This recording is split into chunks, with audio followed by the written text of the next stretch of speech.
जनवरी editorial के vocabulary series में आपका स्वागत है। इडियम्स एंड फ्रेजेस हम लोग जनवरी 2021 के एडिटोरियल में यूज़ किए गए सीख रहे हैं और इस लेसन में हम लोग 11 नंबर से चलेंगे। टोटल 22 इडियम्स एंड फ्रेजेस का कलेक्शन है। तो 1 से 10 तक या 1 से 11 तक कर दिया गया था, 12 से हम लोग चलेंगे यहाँ पर। ठीक है, 12 नंबर में जो हमारा इडियम्स है वो है द एज ऑफ ए प्रेसिपाइस। ठीक है, एक्चुअली इसके साथ ऑन प्रीपोजिशन लगता है। On the edge of a प्रेसिपाइस मतलब तबाही के कगार पर होना, बर्बादी के कगार पर होना। Very close to a bad और डेंजरस सिचुएशन। ठीक है, या आप on the edge of a precipice कह सकते हैं या bring something to the edge of precipice कह सकते हैं। जैसे continuous lockdown has brought the economy of many countries to the edge of precipice. The continuous lockdown has brought the economy of many countries to the edge of a precipice. लगातार होने वाले lockdown ने बहुत सारे देशों के अर्थव्यवस्था को बर्बादी के कगार पर लाके छोड़ दिया है। Because of our excessive exploitation, because of the excessive exploitation of natural resources and mishandling the environment, today our existence is on the edge of a precipice.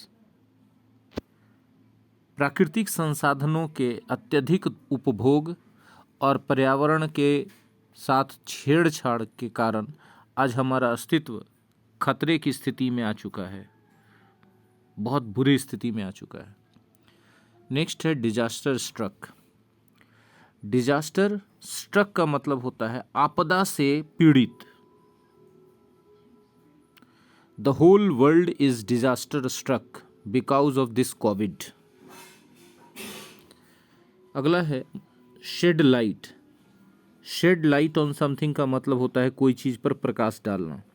अगर हम कोई चीज़ पर प्रकाश डालते हैं तो संभवतः हम उस चीज़ को सबके सामने लाते हैं, उसको रिवील करते हैं, उससे रिलेटेड जो मिथ्स हैं, कन्फ्यूज़न है, मिसलीडिंग फैक्ट्स हैं, उनको क्लियर करते हैं, है ना, ज़्यादा से ज़्यादा इंफॉर्मेशन प्रोवाइड करके।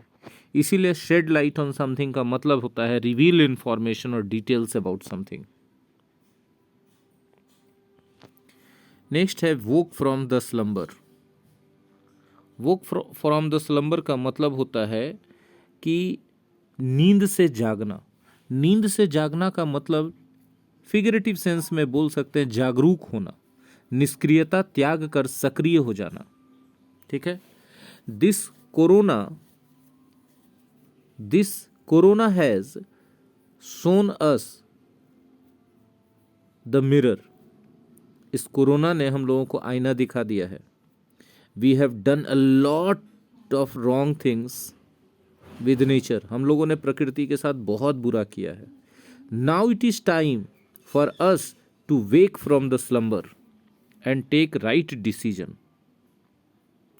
अब हम लोगों के लिए समय आ चुका है कि हम लोग नींद से जागें और सही निर्णय लें। नेक्स्ट है down the right. Down the road, sorry, down the road का मतलब होता है आगे, फ्यूचर में।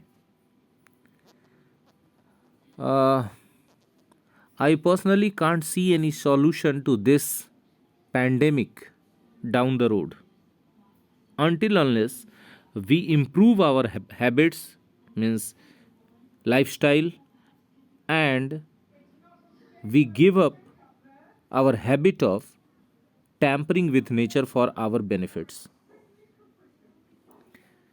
मतलब मुझे पर्सनली फ्यूचर में इस कोरोना का कोई समाधान दिखाई नहीं पड़ रहा है जब तक कि हम लोग अपने जीवन शैली को ना सुधार लें, या जब तक कि हम लोग अपने लाभ के लिए प्रकृति के साथ छेड़छाड़ करना ना बंद करें। फाइंड देयर फीट मतलब किसी नए माहौल में जाकर वहाँ के हिसाब से अपने आप को ढाल लेना, वहाँ के हिसाब से अपने आप को कंफर्टेबल कर लेना। See, teaching online is a very difficult task for many of the teachers, but some of the teachers have found their feet in it. Online पढ़ाना बहुत सारे टीचर्स के लिए बहुत मुश्किल काम है, लेकिन कुछ टीचर्स ने अपने आप को इसके हिसाब से ढाल लिया है। नेक्स्ट है पेविंग द वे, रास्ता तैयार करना। ठीक है, the continuous lockdown of educational institutions have paved the way of online teaching. लगातार होने वाले एजुकेशनल के इंस्टीट्यूशंस के लिए लगातार होने वाले लॉकडाउन ने ऑनलाइन टीचिंग का मार्ग प्रशस्त कर दिया है।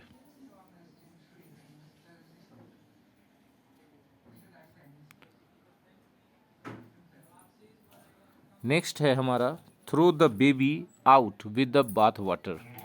बाथ वाटर क्या होता है? नहाने के बाद जो टब में पानी बच जाता है ना, गंदा पानी।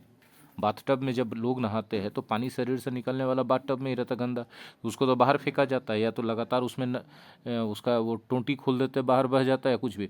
तो उसके साथ साथ आपने बेबी को बाथ टब में नहलाया तो बाथ वाटर तो फेंकेंगे, उसके साथ आप बेबी को भी फेंक दिए। मतलब है कि फालतू और अनडिजायरेबल चीज़ों के साथ आप यूजफुल चीज़ को भी फेंक दिए। मतलब आप कॉन्शस नहीं थे, आप अलर्ट नहीं थे कि आपको यूज़फुल और यूजलेस चीज़ों में फ़र्क हो। आप यूजलेस चीज़ों के साथ साथ यूज़फुल चीज़ों को भी आपने डिस्कार्ड कर दिया, थ्रो अवे कर दिया। नेक्स्ट है सेटअप टू द प्लेट। मतलब कि कोई अपॉर्चुनिटी आपके सामने है या कोई क्राइसिस आपके सामने आ चुका है, उसके हिसाब से आप एक्शन ले रहे हैं। ठीक है, ताकि आप उससे निपट सकें क्राइसिस से, या उस अपॉर्चुनिटी को अवेल कर सकें। ठीक है,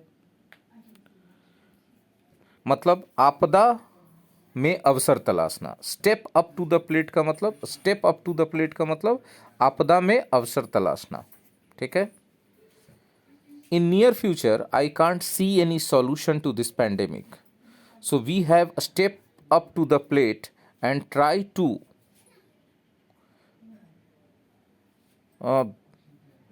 adjust ourselves in this changing environment. Next है टू द लाइन। टू का मतलब चलना, और लाइन का मतलब जो लाइन बनाया गया उस पर चलना। मतलब किसी भी जगह का जो परंपरागत नियम है जो होते आ रहा, उसके अकॉर्डिंग काम करना।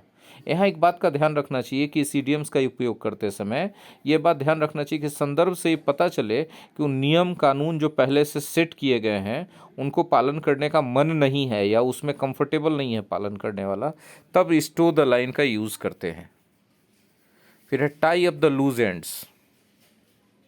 No doubt our economy is shifting online, every work is shifting online, but we can't do it perfectly until unless the internet service provider and the government tie up the loose ends by upgrading the infrastructure of internet. कोई शक नहीं है कि हमारा पूरा economy online shift हो रहा है, हर काम ऑनलाइन शिफ्ट हो रहा है, लेकिन इसको परफेक्ट तरीके से करने के लिए जो चीज़ें पहले से कमज़ोर पड़ी हुई हैं, जो कमज़ोर कड़ियाँ हैं, उनको सुधारना बहुत ज़रूरी है। Tie up the loose ends का मतलब पहले से जो कमज़ोर कड़ी है उसको सुधार देना। ठीक है, तो इडियम्स एंड फ्रेजेस का सेकेंड लेसन समाप्त हुआ। धन्यवाद। मिलेंगे अगले वोकैबुलरी के लेसन में।